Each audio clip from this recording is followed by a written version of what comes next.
سیدنا و مولانا ابی القاسم محمد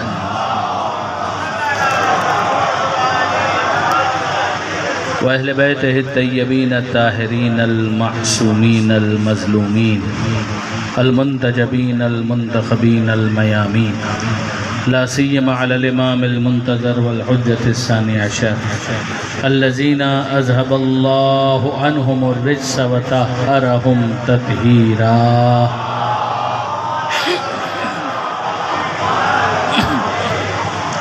واللعنة الدائمة الباقية على أعدائهم أجمعين من يوم ظلمهم إلى قيام يوم الدين.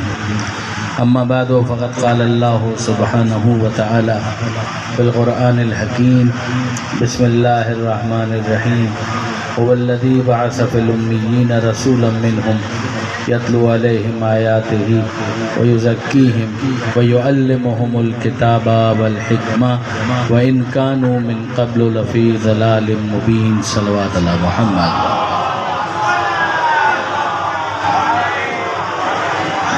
برادران عزیز، آپ سب کی خدمت میں خصوصیت کے ساتھ زمانے کے امام کی بارگاہ میں ہدیہ تہنیت و تبریک و مبارکباد ولادت باسعادت خاتم الانبیاء حضرت محمد مصطفیٰ صلی اللہ علیہ وآلہ وسلم حضور کی ولادت کی مبارکباد، چھٹے امام کی ولادت کی مبارکباد جو ان کے وارث برحق تھے، ان کے وارثوں کی فہرست میں چھٹے امام ہمارے امام جعفر صادق علیہ السلام.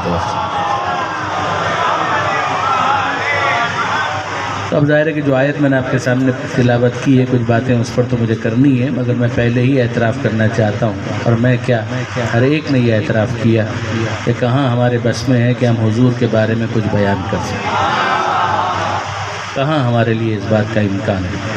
اور بہت بڑے بڑے سخنور مرزا غالب کی فارسی نعت کا مقطع یہ ہے کہ غالب ثنائے خواجہ بیزدہ گذاشتی، کہ اے غالب ہم نے تو حضور کی ثنا پروردگار پر چھوڑ دی، کہ آن ذات پاک مرتبہ دان محمد آسی، کہ ہمارے بس میں کہاں. غالب ثنائے خواجہ بیزدہ گذاشتی، ہم نے خدا پر چھوڑ دیا کہ وہی اپنے محمد کی شان کو بیان کرے، اس لیے کہ وہی جانتا ہے کہ ان کا مرتبہ کیا ہے. اس زبان نجس میں کہاں یہ طاقت ہے کہ وہ حضور کی پاک سیرت کو بیان کر سکے.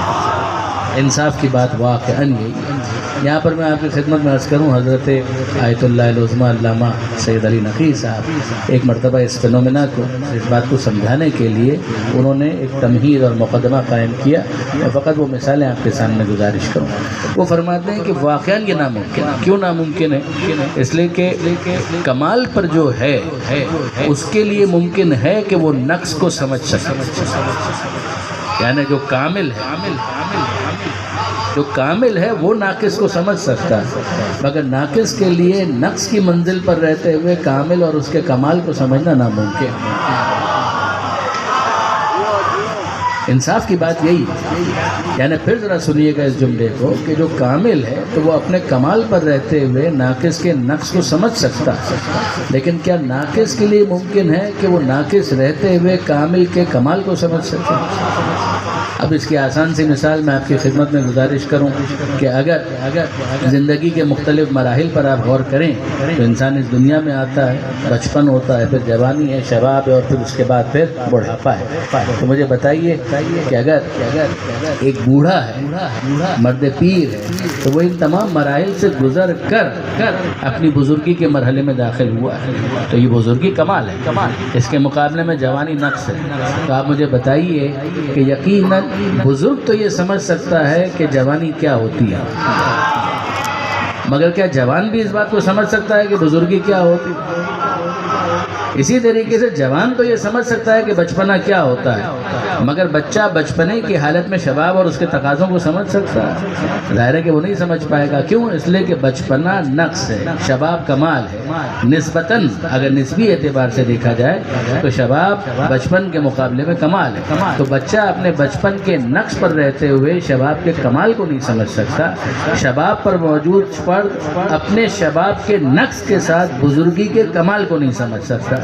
اچھا اب اور آگے بڑھ جائیے، جب ہم مختلف موجودات کو دیکھتے ہیں کہ جن کو خدا نے وجود عطا کیا ہے تو ہمارے سامنے آتی ہیں ترتیب کیا آتی ہے؟ جمادات ہیں، نباتات ہیں، پھر ان کے بعد حیوانات ہیں، پھر ان کے بعد انسان ہیں۔ اب آپ ذرا غور کیجیے گا، جمادات یہ سب سے پست درجہ ہے کہ جس میں بس ایک وجود ہے، پتھر ہے، چٹانیں ہیں، پہاڑ ہیں، تو ان کا بس ایک وجود ہے، تو ان کو اپنے سروائیول کے لیے کسی چیز کی ضرورت نہیں ہے، بس ایک فضا ہے کہ جس کے اندر انہوں نے اپنے وجود کو برقرار رکھنا ہے، ایک مادہ ہے بس، اس کے علاوہ اور کچھ نہیں ہے۔ تو آپ ذرا غور کیجئے کہ جو جمادات ہے وہ موجودات کے اعتبار سے سب سے پست، اس میں فقط ایک صفت کا آپ اضافہ کریں اور وہ ہے نشو و نما۔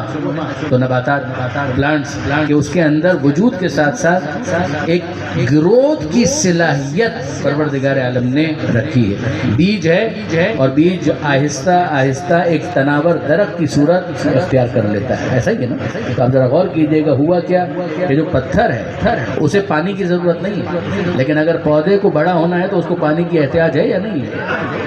غور فرمائیے، اس لیے کہ اس کو ترقی کرنی ہے، جب ترقی کرنی ہے تو اسے پانی کی بھی ضرورت ہے، سورج کی بھی ضرورت ہے، روشنی کی بھی ضرورت ہے، کھاد کی بھی ضرورت ہے، یہ سب کچھ ضروری ہے اس کے لیے۔ اور پھر اس کے بعد ایک دن وہ آتا ہے کہ جب زمین کا سخت جگر چاک کر کے وہ بیج ایک کوپل کی صورت میں باہر آتا ہے۔ ذرا غور کیجئے گا، یہ علامہ ہی کو میں کریڈٹ دوں گا، واقعاً انہوں نے جو الفاظ استعمال کیے ہیں کہ کہاں زمین کا سخت جگر اور کہاں وہ کوپل نرم و ملائم، وہ اپنے طاقت کتنی رکھتی ہے، اتنی کہ اگر اس کے اوپر شبنم کا قطرہ گرے تو وہ اس بار کو بھی برداشت نہ کر سکے۔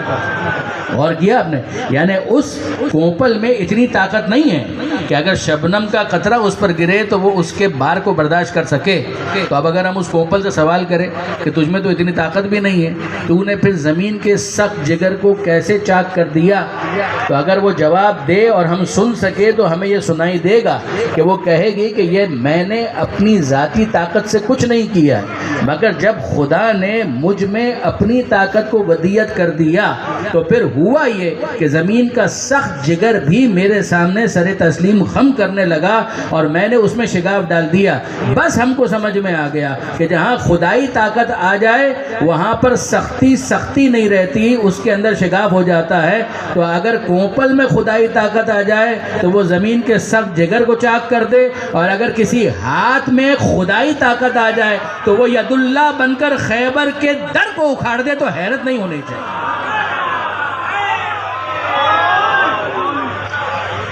آپ نے غور فرمایا برادران عزیز؟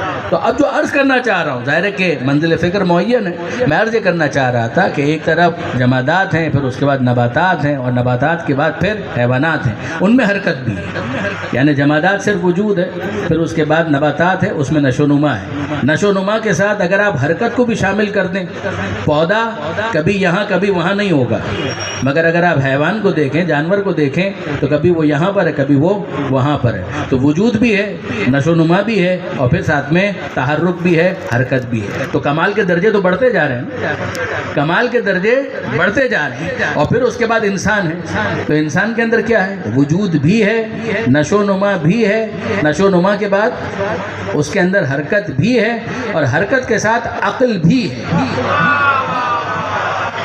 تو ماں بہل امتیاز تو واضح ہو رہا ہے نا، کہ جس کے ذریعے سے فرق ہو رہا ہے کہ انسان کیسے حیوان سے جدا ہوا۔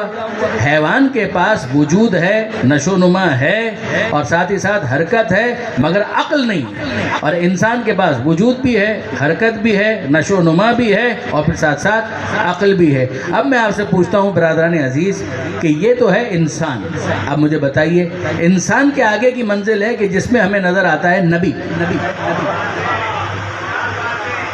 توجہ کیجئے گا، کچھ عرض کرنا چاہ رہا ہوں کہ ایک طرف ہے جمادات، پھر جمادات کے اوپر ہے نباتات، نباتات کے اوپر ہے حیوانات، حیوانات کے اوپر ہیں انسان، اور انسان کے اوپر ہے نبی۔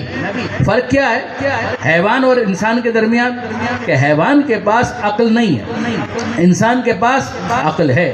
اور انسانوں میں نبی کون ہوتا ہے؟ نبی وہ ہوتا ہے کہ جس کے پاس وجود بھی ہو، جس کے پاس نشو و نما بھی ہو، جس کے پاس حرکت بھی ہو، جس کے پاس عقل بھی ہو، اور جس کے پاس وحی بھی ہو۔ جس کے پاس وہی بھی ہو، یعنی فرق یہی ہے، ورنہ آنکھیں آپ کے پاس بھی ہے، آنکھیں ان کے پاس بھی ہے، کان آپ کے پاس بھی ہیں، کان ان کے پاس بھی ہیں، آپ کے پاس بھی زبان ہے، ان کے پاس بھی زبان ہے۔ فرق کیا ہے؟ فرق یہ ہے کہ ہمارے پاس عقل جیسی تیسی ہے، بصارت جیسی تیسی ہے، سماعت جیسی تیسی ہے، عقل جیسی تیسی ہے۔ یہ تمام تر چیزیں جو ہمارے پاس جیسی تیسی ہیں، اس کے پاس کمال پر ہے، اور جو اس کے پاس کمال پر ہے اس کے ساتھ اضافہ کیا ہے کہ ہمارے پاس جیسی تیسی بھی وہی نہیں ہے، ہمارے پاس جیسی تیسی وہی نہیں ہے، اور اس کے پاس وہی موجود ہے۔ تو اب مجھے یہ کہنے کی اجازت دیجئے، جانور کے پاس عقل نہیں ہے، انسان کے پاس عقل ہے، انسان کے پاس عقل ہے، نبی کے پاس وہی ہے۔ تو جتنا فاصلہ ایک جانور اور نبی کے درمیان ہوتا ہے، اتنا ہی فاصلہ ایک انسان اور نبی کے درمیان ہوتا ہے۔ جانور اور انسان کے درمیان جتنا فاصلہ ہے، اتنا ہی فاصلہ ایک انسان اور نبی کے درمیان ہے۔ اب مجھے آپ بتائیے کہ کیا کسی انسان کو آپ جانور جیسا کہہ سکتے ہیں؟ ظاہر ہے کہ کسی انسان کو آپ جانور جیسا تو نہیں کہیں گے، آپ کہیں گے جانور کہاں انسان کہاں۔ تو جس طریقے سے انسان جانور جیسا نہیں ہوتا، اسی طرح مصطفیٰ ہم جیسا نہیں ہوتا۔ درود بھیجئے محمد و آل محمد۔